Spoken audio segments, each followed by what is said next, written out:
Hello everyone, আসসালামু আলাইকুম। আজকে আমরা কেমিস্ট্রির একটা কনসেপ্ট, সেটা হইতেছে ভরক্রিয়া, এটা শিখব। তো এটা শেখার আগে আমি একটা যৌগ যেটা হইতেছে বিশ্লেষণ করে এজি প্লাস আর সিএল মাইনাস এটা হইছে, এটা হইতেছে উভমুখী বিক্রিয়া। এই ভরক্রিয়া সূত্রটা উভমুখী বিক্রিয়ার ক্ষেত্রেই কাজ করে। সো যদি আমরা এটা গ্রাফ আকারে দেখি যে সময়ের সাথে সাথে ঘনমাত্রার পরিবর্তন, তাইলে দেখবা যে এজিসিএল যেটা হচ্ছে বিক্রিয়ক, সেটা ঘনমাত্রা ধীরে ধীরে কমতে থাকে এবং এক পর্যায়ে যে এই জায়গায় আসে।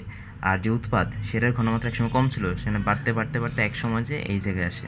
সো দুই জায়গায়ই দেখতে আসছি, দুইটারই ঘনমাত্রা এক জায়গায় যে ফিক্সড হয়ে যায়, আর কিন্তু বাড়েও না কমেও না। এই জায়গাটাকে বলা হইতেছে সাম্যাবস্থা। আর এই সাম্যাবস্থায় যে ভরক্রিয়া সূত্র অ্যাপ্লাই করে যে ধ্রুবক পাওয়া যায় তাকে বলে সাম্যাবস্থার ধ্রুবক, যেটা আমরা একটু পরেই বিশ্লেষণ করব। আর সাম্যাবস্থার আগে ভরক্রিয়া সূত্র ব্যবহার করে যেই ধ্রুবক পাওয়া যায় সেটা হইতেছে সাম্যাবস্থার ধ্রুবকের আগের ধ্রুবক, সেটাকে আমরা কিউ দিয়ে প্রকাশ করি। সো ওই দুইটা জিনিসই আমরা দেখব।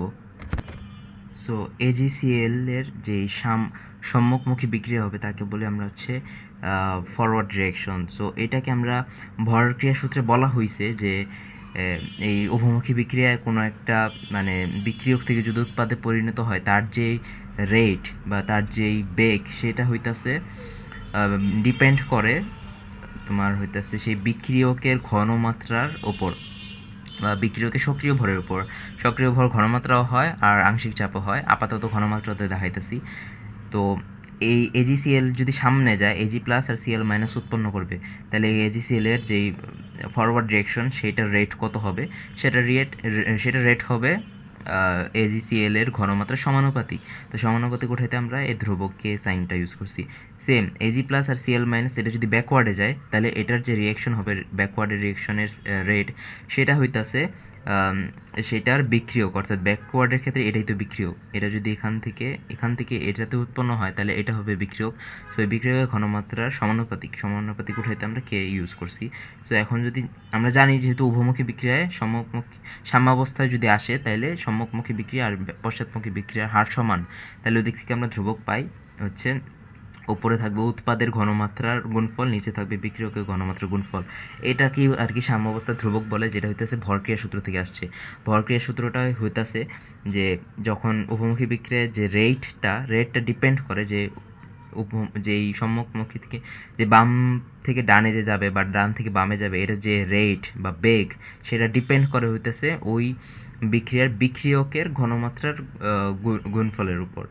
সো এটা অনেকটা এরকম যে ঘনমাত্রা যদি এজিসিএল থেকে এজি প্লাস আর সিএল মাইনাসে যায়, তাহলে এজিসিএল এর যদি ঘনমাত্রা বেশি হয়, তাহলে অবশ্যই এটা আর কি বেশি উৎপাদে বিশ্লেষণ হবে।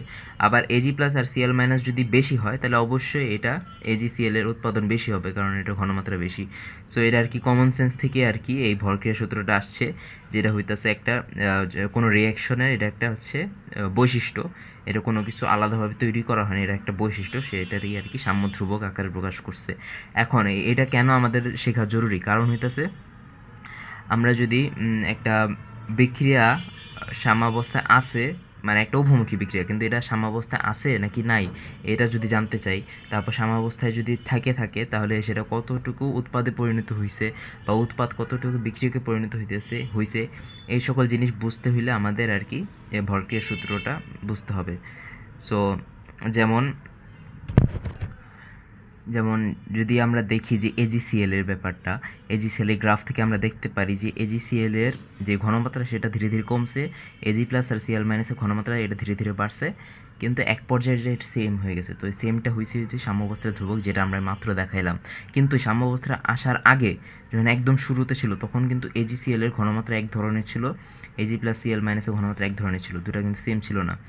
তারপর ধরো এটা 1 সেকেন্ডে ছিল, তারপর 3 নাম্বার সেকেন্ডে গেলে এজি প্লাস আর সিএল মাইনাসের ঘনমাত্রা আরেকটু বাড়ছে, এজি সিএল এর ঘনমাত্রা আরেকটু কমছে, আবার 5 সেকেন্ডে গেলে এজি সিএল এর ঘনমাত্রা আরেকটু কমছে, এজি প্লাস সিএল মাইনাসের ঘনমাত্রা আরেকটু বাড়ছে। এভাবে দেখছো সময়ের সাথে সাথে কিন্তু এই যে এজি সিএল আর এজি প্লাস সিএল মাইনাসের যে ঘনমাত্রা, এগুলো কিন্তু ধীরে ধীরে চেঞ্জ হইতেছে, কিন্তু ওই যে সাম্যাবস্থায় আসে আর চেঞ্জ হয় না, এই কারণে এটা ধ্রুবক। কিন্তু যখন চেঞ্জ হইতেছিল তখন কিন্তু এটা ধ্রুবক ছিল না। সো ওটাকে আর কি প্রকাশ করে আমরা কোষণ দিয়ে। সো এই জিনিসটাই হইতেছে এইভাবে লেখা যায়।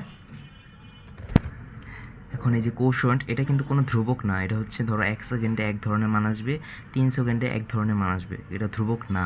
কিন্তু এটা হচ্ছে ভরক্রিয়া সূত্র থেকে আসে, আর এটার মাধ্যমে আমরা বুঝতে পারি কোনো উভমুখী বিক্রিয়ার সাম্যাবস্থা আছে নাকি নাই। কিভাবে বুঝতে পারি? কিউ এর মান যে কোশন্ট, সেটা যদি ওই নির্দিষ্ট তাপমাত্রায় নির্দিষ্ট উভমুখী বিক্রিয়ার কে সাম্যধ্রুবক, এটা তো ধ্রুবক, এটা হচ্ছে যদি ছোট হয় তাহলে আমরা বুঝবো যে ওই বিক্রিয়ার উৎপাদের পরিমাণ অনেক কম। যেহেতু এই কিউ এর মান কে এর চেয়ে ছোটো, এই কারণে বুঝবো যে এই যে উৎপাদ যেটা আছে, উৎপাদের ঘনমাত্রার মান কম। উৎপাদের ঘনমাত্রার মান কম মানে কি হয়েছে, আমার উভমুখী বিক্রিয়ায় বাম থেকে ডানে যাবে, অর্থাৎ আমার ডানে মানে উৎপাদ আরও বৃদ্ধি পাবে এবং এর মাধ্যমে আর কি সাম্যাবস্থার দিকে অগ্রসর হবে। কিন্তু কিউ এর মান যদি কে এর চেয়ে বড় থাকে, তার মানে বুঝতে হবে আমার উৎপাদের মান বেশি। উৎপাদের মান বেশি দেখি তো কিউ এর মান বেশি আসছে কে এর তুলনায়।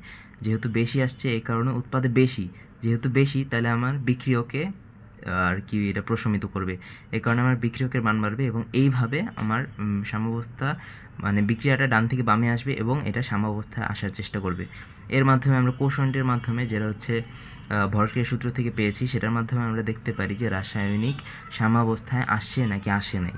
আর এই সাম্যধ্রুবকের মাধ্যমে আমরা বলতে পারি যে রাসায়নিক সাম্যাবস্থা যদি এসে থাকে তাহলে এটা উৎপাদ কতখানি বিয়োজিত হয়েছে বা বিক্রিয়ক কতখানি বিয়োজিত হয়েছে এটা বুঝতে। যেমন সাম্যাবস্থায় যদি এই যে কে এর মান, যে সাম্যধ্রুবক 1 এর চেয়ে যদি ছোট হয় কে এর মান, তাহলে আমরা বুঝবো উৎপাদের ঘনমাত্রা কম।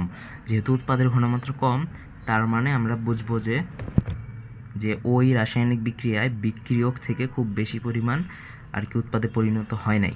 কিন্তু কে এর মান যদি 1 থেকে বেশি হয়, তার মানে বুঝবো ওই বিক্রিয়া উৎপাদের ঘনমাত্রার গুণফলের মান বেশি, তার মানে বিক্রিয়ক থেকে অনেক বেশি পরিমাণ উৎপাদে পরিণত হয়েছে।